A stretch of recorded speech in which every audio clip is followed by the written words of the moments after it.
What is up, everybody? Okay, so does this sound like a collaboration between me and Deorro or me and Dirty Palm? You guys let me know. Down, and I shut it down.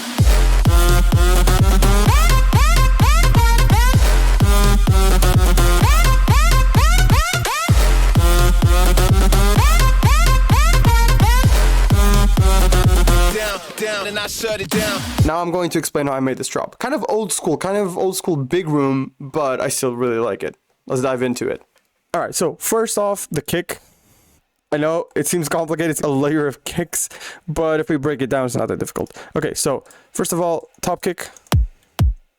I have an automation clip for the equalizer just to clean it out while it's fading out over here. To get rid of the high frequencies, there's no need for any high frequencies over here, so it's a little bit cleaner. Then we have the sub. Very heavy, right? But it still needs something to fill it up in the mid lows, so I added this. And of course sidechain. And then with the top kick.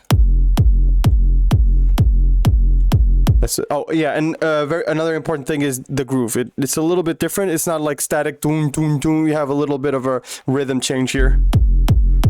Then the toms.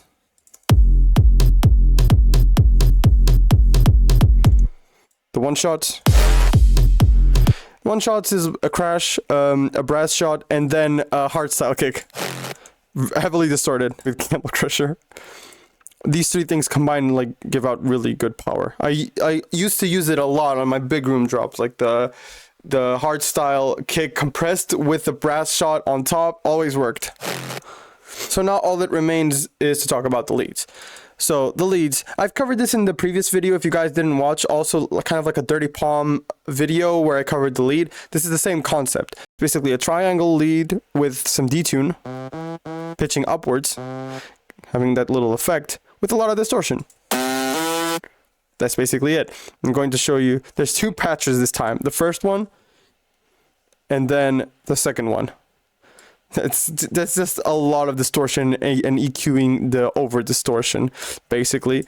I can show you some of the parameters, but they won't make sense because it's just just destroy the synth. It's just kill it and then try to fix it and then kill it again. It's just crazy.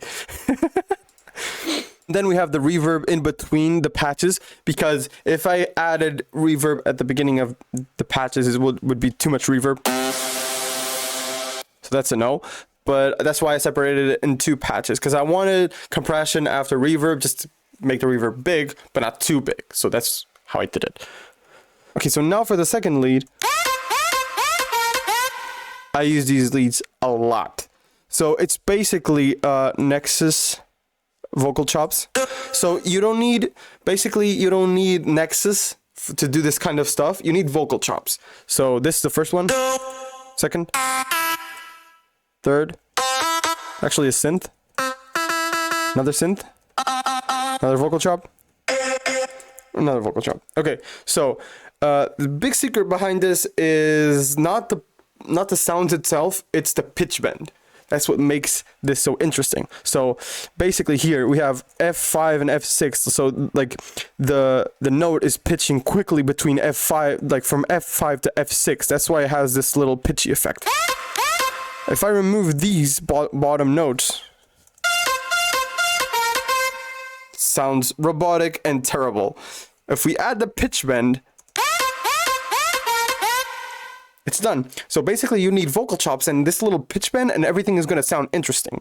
And for the processing, I think I overdid it as well for the chops. I just wanted it to sound like heavily distorted. So 2 camel crushers and a sausage fattener. Well, but this one wasn't as intense, but I still overdid it in terms of processing. I wanted the sound to be big compared to the first lead because it's really big. It's really strong because of the processing. And then the final equalizer just to get rid of the unwanted frequencies or in the high end because it was a little bit too much. And that's basically it. I also linked Fruity Balance on this one just to fit the groove, because in Kickstart you can't make it fit this tempo change, this groove change right here. So the kick is doing this, right? You can't make Kickstart fit to this, and I didn't want I didn't want to do sidechain compression, so I did this. I made the leads fit it by doing a manual sidechain with the volume.